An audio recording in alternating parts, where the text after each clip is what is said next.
Over the last 50 years, the American politicians have prioritized the profits of a few companies over the long-term health of our economy.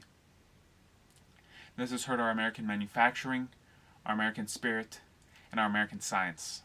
What is going on, guys? It's Jonathan Drager. We're doing the second video in the Conservative Thesis series, and this time it's about America First economics. In this video, you'll learn what American Last economics is, what the problems American Last economics has led to, and then what are the solutions that we can do as America First economists in the future to establish what we know to be correct, renew American engineering, and fulfill the American spirit through our production. So like I said, the first thing that we're going to do is identify what America Last economics is and how we need to turn away from it. Over the last 50 years, we have realized the slowing of growth in our economy. Although the stock market might keep going up and companies have increased profits, this does not mean our economy is actually growing, especially healthy long-term growth. This can be seen best in these two graphs right here. The first one shows how GDP decoupled from median real wages in 1971. The other graph shows how long the average person takes to save up for a house. You can see that in the 1970s to 1980s, they started meteorically increasing, and how long people had to take from around 2 years to 7 years. And according to the St. Louis Fed, in 1971, the average house price was $24,000. Now, even relative to inflation, that would be today $168,000. According to the same St. Louis Fed, in 2019, houses cost on average $329,000. That means house prices doubled. And since house prices doubled but wages stayed the same, this is just one factor in showing how even though our economy and GDP are increasing, that doesn't mean that life is actually getting better for the normal person. The increasing house prices would be fine, like I said, from $168,000 to $329,000 according to the St. Louis Fed, if wages doubled. But as you can see, wages haven't increased almost at all for the median male since 1971. This is a real problem, as, first of all, for a growing economy, for a growing people, to have the same good American spirit where you can leave your children off better than you were, we need to have increased growth. We need to have the average person having a better life than their grandparents did or than their parents did. But if median male income isn't changing, this isn't necessarily the case. This also hurts our economy. But you might wonder, why did these things happen? Why did wealth decouple? Why did GDP decouple from wages? And why did house prices get so much more expensive? And why didn't that go backwards at some point? Because in the 1970s, obviously we had problems with OPEC. There was extreme inflation. There was stagflation. There was going to be problems in the 1970s, but why by the 80s, 90s, and 2000s didn't we have better solutions? And this is a very complex problem that requires a multifaceted solution that I'll get into later. But what has our government done over the last 50 years to try to remedy this? Well, instead of actually helping the American people, they've tried to create growth, but it's actually fake growth that costs the American worker money and costs the average family wealth and what they could have had if the government hadn't done these things. So what were the specific policies that the government pursued, American Last economics, that led to the problems we have? Well, there was three main ones that I'll get into. The first one was as part of the solution to a problem that they were having in the 1980s, and that was a wave of corporate takeovers. And their solution, Reagan's solution to this, through his deregulation, which he was really famous for, laissez-faire, led to corporations being able to buy back their stock.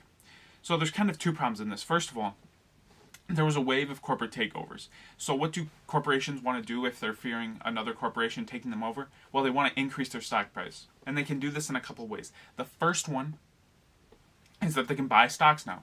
What does that mean? That these corporations aren't actually investing into more industry. They're not investing into new manufacturing plants. They're just buying their stock, which is essentially wasted money because it's just in stocks that don't do anything. The second thing is they're more encouraged to do things that are anti-American if they're focusing on the stock price over their workers. If they're focusing on the right now because they're scared that their company is going to get taken over instead of the long-term health of their business. So they move labor overseas. You can see that in the 1980s, there was the first decrease in manufacturing ever in American history, significant, leading to a long-term decrease in manufacturing ever in American history. there was approximately, I think, 2 million jobs lost during the 1980s just because of this problem of corporate takeovers and being able to buy stocks back. But that wasn't the only problem. There was also the second big problem that's hurting us right now and will hurt us in the near future, I think at least, is the debt to GDP ratio. And that's really been increasing since the 1970s. It was really high in World War II because it needs to be high during war. We need to have high spending. We need to kill Nazis. But then it decreased. But that's not the same because in the 1970s it started increasing. Now it's like 130%. This is because the government has been spending more money than it takes in. Obviously, that's how debt is created. But that has a good short-term positive effect, but a long-term effect that's not necessarily considered. So first, the good short-term effect is there's more money in the economy. But the problem is, first, inflation increases when there's more just money in the economy for no specific reason, which obviously hurts people in the future because then their money doesn't have the same value and they can't save, and saving gives you less money. As well as the fact that obviously in the future, people will have to pay that back with inflation. And like I'll go over later, many economists wouldn't say that that's a problem because of the petrodollar, but we know, or I'll articulate how the petrodollar is failing and won't necessarily be a perfect long-term solution. Lastly, and probably the most talked about point, is the emigration of our manufacturing jobs to other countries, specifically China. As you can see, starting in the 1980s, there were some decreases in manufacturing, but the really big fall was after 2000. And what happened in 2000? Bill Clinton let China join the World Trade Organization, which decreased tariffs on both sides. But as China has the much larger population, where we have to pay them way less, it was much more beneficial to them than it was to us, especially specifically our American workers, because it led to many of our manufacturing jobs going there instead of staying here. This is specifically a problem because talking about that median worker, well, now they either don't have a job or that job just lost a lot of its value because now they can pay that same job someone 25 cents overseas. Why are these things bad? Obviously, we talked about how median male workers' income has gone down, but there's actually a lot of other reasons that are almost just as important, especially when times are rough during war or when we're having disagreements with other countries. So the first one is that overseas production isn't foolproof. Even if it's theoretically cheaper and better for the price of goods, even if it's bad for American manufacturing and the American spirit, making things overseas also has another cost. In China, for example, if we went to war over Taiwan, then we can't get our Chinese manufacturing. And if theoretically the Panama Canal or something breaks down or has a blockage, then we lose billions on billions of dollars versus having things produced in the United States where maybe a highway goes down, but we can still get things across the country and we can still make sure we have our requirements and necessities, specifically medicine, which we're increasingly getting from China. This wasn't really a problem in 2015 when the world was going smoothly, but in 2021, questions over Ukraine, questions over China looking at Ukraine and seeing what we're doing, and then looking at Taiwan, we need to be concerned about these things because we don't want to give our potential enemies leverage. The other problem is specifically looking at the debt to GDP ratio is we're increasing debt at astonishing rates. Obviously in 2020 there was a very large increase, I think 18% increase in the debt to GDP ratio. But in 2019, before a lot of these problems came around, many economists wouldn't have said this isn't actually a problem because of the petrodollar. Which I won't explain in full here because it's kind of a complicated subject. You can go look up a YouTube video on it. They'll explain it better than I will. But essentially it's the idea that the US dollar is backed up by oil, so we couldn't really get defaulted on our debt because that would mean that oil is defaulted on. We can essentially, in 2019, we could print as much money as we wanted. But with Russia now having to buy, or wanting to buy oil with yuan, China wanting to buy oil with yuan, this won't necessarily be the case forever, and then that debt problem really goes out of control because then oil won't be backed by the dollar. think of it kind of like gold being backed by the dollar. It's not, it can't, the currency couldn't get overinflated. But now with oil being backed potentially by yuan and Saudi Arabia dealing in yuan instead of dollars, that could be a really big deal and destroy the U.S. economy through inflation if we have to default on our, or not even default on our debt, but if we have so much debt that we have to pay for it through printing more money. So we have some problems. Overseas production, debt to GDP, and people making less money. But what, as American First conservatives, can we do? What policies can we incorporate to help our American workers to restore manufacturing so that we have the American economy that we once did in the 1970s and the 1950s? Well, actually, we don't need to make up our own solutions. We can just look at what people did in the past to get an American First economy. And to do this, I'm going to look at Henry Clay's American system. The first thing that he suggested was a system of internal improvements, essentially improvements to infrastructure, roads, so that trade and manufacturing became easier. If there's trade between cities, then it's more profitable to make a big building in one city, create a whole bunch of stuff, and then trade it throughout everywhere else. So this system of internal improvements was really focused on increasing business and making it easier for people to trade and make more money. The second was a set of protective tariffs from the evil European countries because they didn't want European production stifling the U.S. economy. They wanted the U.S. economy to be able to make its own things. If you aren't super into economics, tariffs make foreign goods more expensive relative to American goods, which incentivizes people to buy American goods and therefore incentivizes people to make goods in America. The last thing he wanted was a central bank, and even though a lot of conservatives, a lot of libertarians don't want a central bank today, the idea of this was to make a strong American currency that could last so that people had a currency they could rely on. It wasn't just state currencies. It was something that could be traded throughout the world so that the American dollar had value and that American goods therefore had value in other markets.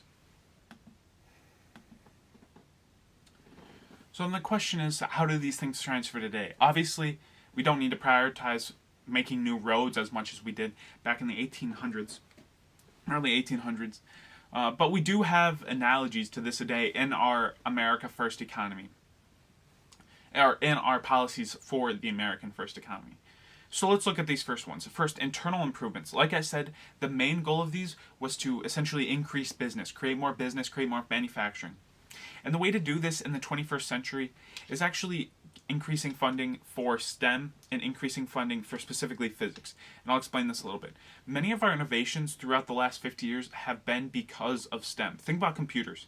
Computers only arose because of, first of all, electricity, if you think about it all the way back to the 1880s, but then also technologies in atomic structures. I don't know it perfectly. I'm not a computer engineer, but I know that because of our advancements in physics and our advancements in engineering, we were able to create all these new technologies that really have made all of our world different today. And that's where a lot of our innovation has come over the last 50 years, but really even the 50 years before that. Making computers, making new electronics. We have no idea what STEM could lead to in the future, and we need to increase funding for these things and make sure also that all of the diversity, equity, inclusion gets out of them, because that will destroy them. But we need to make sure that STEM is a real field again. We give funding, we make it that they don't have to deal with all the red tape, all the BS, all the peer review, that they can just do what they need to do, which is the research. I really think that there's a lot of smart people that are in the United States that unfortunately go into things like economics, like I'm no exception, because they don't see any money in going into STEM. And I think other than doctors, a lot of researchers don't get what they're paid, like what their IQ really would pay them. So they go into other fields, even though we really want them in STEM. This also means getting people, taking some of the people that come from places like China out of our labs, because unfortunately, if we're doing all this research, a lot of it will be dangerous research that could lead to, if China got the same technology, dangerous improvements in weapons. And because of this, we can't have people from other countries that have their allegiances to other countries in the same labs. So this would mean increased screening for Chinese students for grad school, and then also in the labs, like postgraduate work. Because right now, unfortunately, we import many, or not import's the right word, many people come from China in India to do science in the United States, which decreases, it's part of the problem, decreases American scientists' wages. But it also has the cost of, in the future, we won't own that science. It'll be also owned by China because those people are in our labs. And like I said, a lot of these problems are fine now. Like if China gets a new phone technology or something, it's not a problem right now. But if we're at war, then we can't have our enemies in the same places that we're developing new technologies. The second part of Henry Clay's American system was... Okay. The second part of Henry Clay's American system was the series of protective tariffs. And this one, really, it's super easy. It's a super easy analogy. We are able to create things in the United States. We know this. We did this in the 1970s. We did this in the 80s. We did this in the 60s and the 20s and the 1880s. And we need to institute that series of protective tariffs because American manufacturing is just decreasing at crazy rates. We know we're able to make stuff. Tesla's making the newest cars. Origin's making the same thing with clothes and textiles. We still have our buildings and machines here. We need to make stuff in the United States. And our government needs to incentivize that because we can't rely on other countries when shit hits the fan. Companies should still try to make money. If I own Nike, I would send my labor to... I would make my labor based in China if I was trying to make as much money as possible, but therefore we should make it more costly to make things in China by instituting tariffs so that companies have an incentive to make things in the United States. The last part of Henry Clay's system was the national bank to strengthen the U.S. currency. And this is where the debt comes into play. We need to decrease this debt because, although it's not really a problem now, it will be in the future because at some point the United States might not be the preeminent world power, specifically when it comes to oil. Another country might take over Saudi Arabia, Iran. I know it seems far out, but we don't know how the next 50, 100 years will be. And if we have this insane amount of debt that we just think is fine right now, but then the petrodollar goes away, then we'll have to have inflation a la 1920s Germany. To decrease debt, it's not a simple problem. We might have to decrease the Social Security or increase the Social Security age to 70 and Medicare to 70. This might also, like I said, be putting tariffs on, which could generate revenue. Have to increase general taxes on both the rich corporations, but then also normal people, and give some of these taxes to programs that actually work while decreasing the debt by cutting programs that don't necessarily work. This will, in the short term, unfortunately lead to some economic destimulation, some economic slowing. But therefore, in the future, we won't have to bend our knees to Saudi Arabia, China, or Russia. So all in all, these policies are really there to protect the American worker and the future of America. So both the people here and now, but then also me and my children and the people that will be around in the next 50 and 60 years. We need to start thinking about new solutions to our problems, like I said, with giving money to STEM. Because we don't really know what's going on. We don't know why the median male income is stagnating exactly, but we can give some pretty good guesses because of what's happened over the last 50 years. A lot of the things that we're doing right now aren't a problem right now, but will be a problem in the case of a war or in case of a trade war, or in case where we don't have the same agreements if we ever tried to push China on the Uyghur problem. They're not problems right now, but they could be. And we need to address them before they become problems. Because in 20 years, when it does become a problem, we'll say, oh, you were so stupid. Why didn't you talk about it back then? Well, we did, and you just didn't listen. So we need to correct these problems so that they don't create massive America-ending problems in the future. But if we start advocating for America-first principles on our economy, we can stop relying on China, we can stop relying on Russia, we can stop relying on Saudi Arabia. We can restore American manufacturing, American engineering, American ingenuity.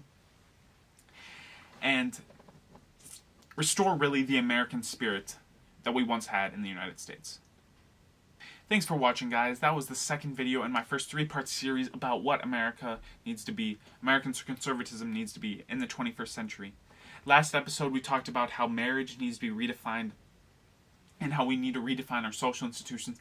And the next one is going to be about the American spirit, about how individuals in American conservatism need to act so that we can get our things through, what our politicians need to do to pass our policies and restore our shared culture. And in this video, hopefully we did that thing by showing how we can restore our American economy. If you like this video, comment, subscribe, all the things all the other YouTubers say. And it's really encouraging, even the small amount of views I'm getting. So thank you for your support so far. If you've watched a couple of videos, feel free to go watch that marriage video right after this. So have a good day. Thank you. Have a good morning. Peace out.